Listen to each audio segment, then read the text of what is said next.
welcome to Gemstone Tarot. Monday the 9th of... oh dear.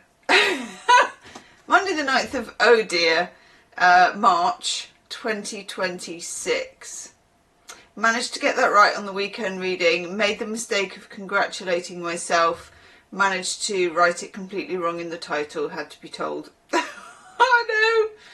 Oh, honest to God. Right. Itchy nose before we've even started.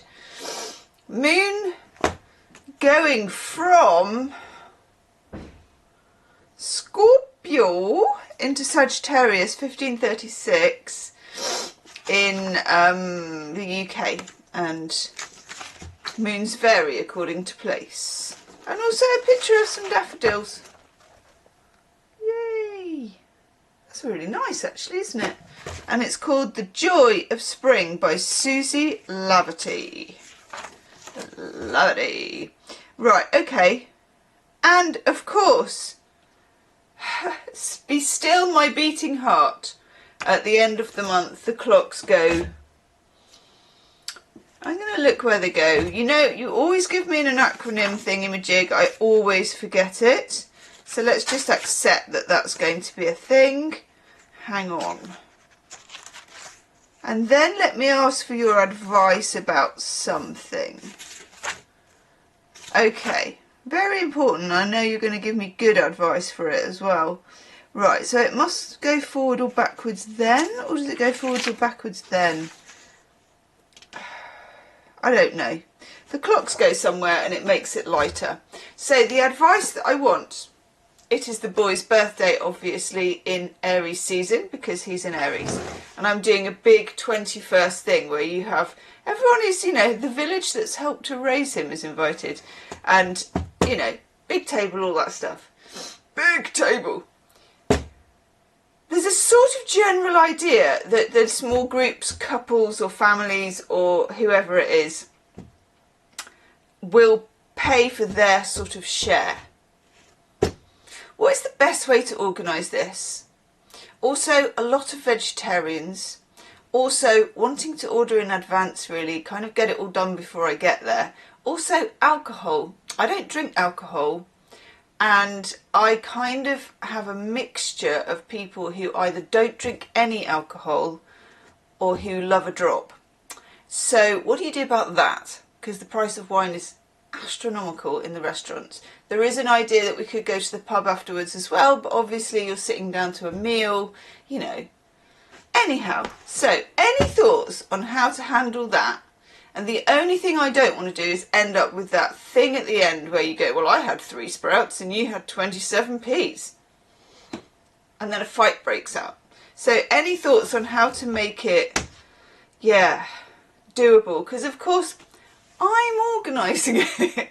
That scares me, it frightens me. I have a bit of time. I can call in at the restaurant. I just need to know what I need to ask for. I've never done it before. I know. Anyhow, would you like to hear about the Beaufort scale for a second? The Beaufort scale is the measurement of wind, and apparently it came from HMS Woolwich, Sir Francis Beaufort. Of course, he named it after himself, and he had said, "Hereafter I shall estimate the force of the wind according to the following scale." Okay, so it's the Beaufort scale, but I just want to tell you the interesting bit about it. The Beaufort scale, calm, smoke rises vertically. Swing. Smoke drifts into air, weather vanes inactive. Good to know. Wind felt on face, leaves rustle, ordinary vane moved by wind. So we've moved on a bit now. Leaves and small twigs in constant motion, wind extends light flag. I love that, a light flag. I do believe you can say this to each other now, as we do in the UK, where we talk about weather all the time. I do believe this wind could be extending a light flag. Small branches sway. Dust and loose paper blows about.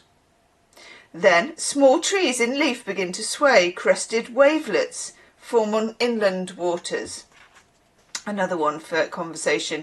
I do declare a crested wavelet may be forming on an inland water. Don't you think?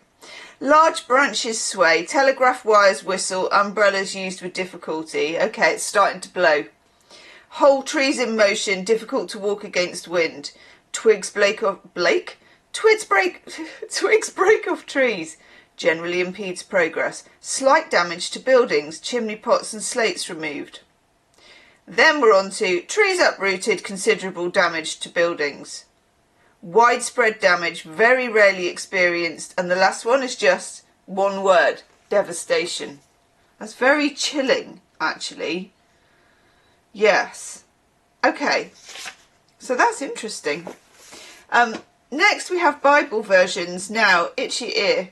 I am weirdly, I don't know if any of you would think that was weird or not actually, I'm weirdly into Bible versions because I did study a degree that involved a lot of theology at university. So I went through what we call GCSE, then A-level and then university. And in each one, the Bible varied. Like at university, there was well, I'll tell you tomorrow probably, there was a standard Bible that we all had to get that was in the syllabus. Like, you must have this Bible, we only work from this Bible. Yes. Right, we're using this one today, Daydream Tarot. Can't remember if I've used it on the channel. Cat hair. I've used it on the Gem Stars. We've already seen it. I think I used it in one of the monthlies as well. Someone tell me if you know. I don't like doing that. Kind of. Let's do that. I'm all of a thither and dither today, by the way. So sorry if those of you that are going to go, oh, stop talking and do the cards. I know. Sometimes I get comments like that. I'm like, do you know me? Do you know me? I'm probably not going to do that. Anywho, let's have some cards. Let's have some cards. Let's have some cards.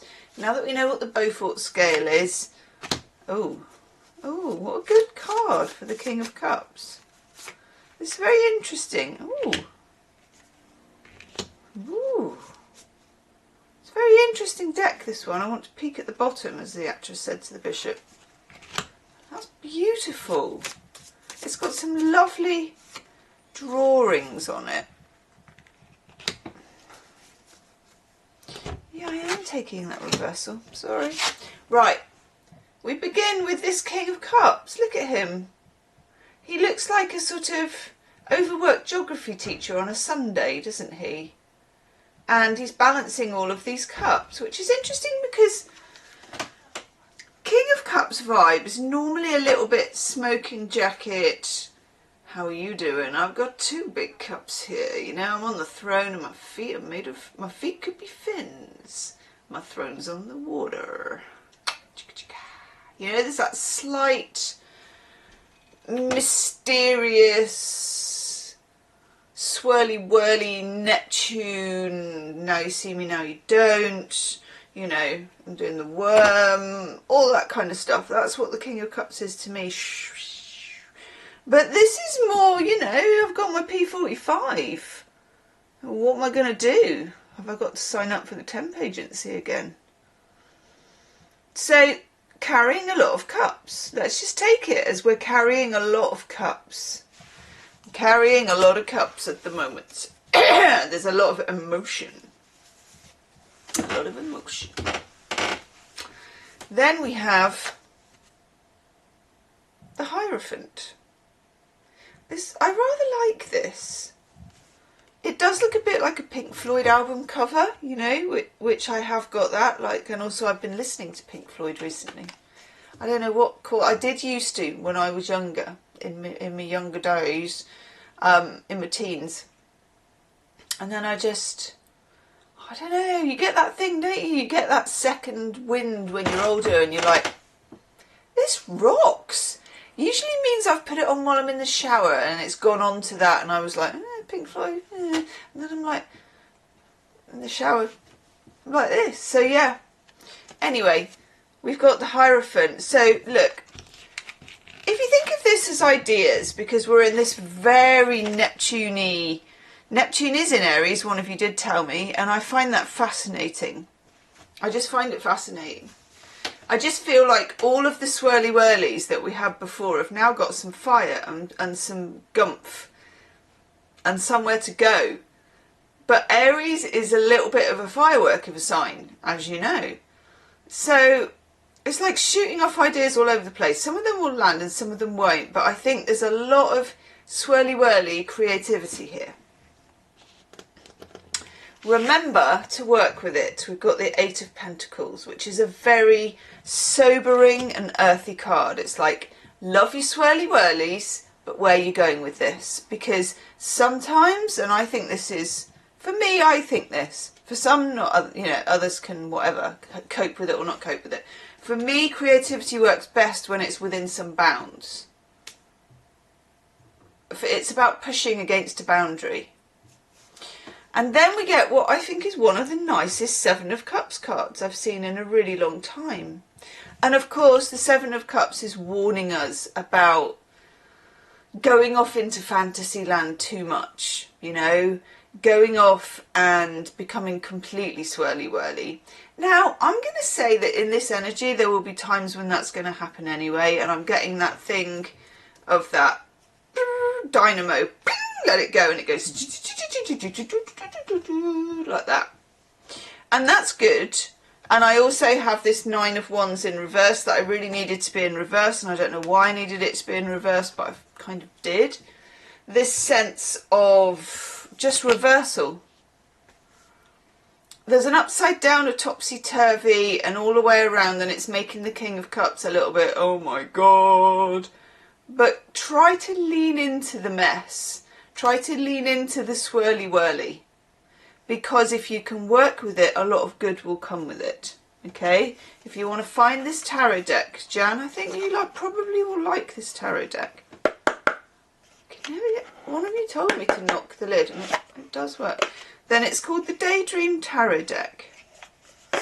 Available in lots of good places. I don't like to name them because everybody always comes down on you like a ton of bricks. So from wherever you choose to source it. Daydream Tarot Deck. But it's a sweet little, nice little deck. I will see you tomorrow. Namaste.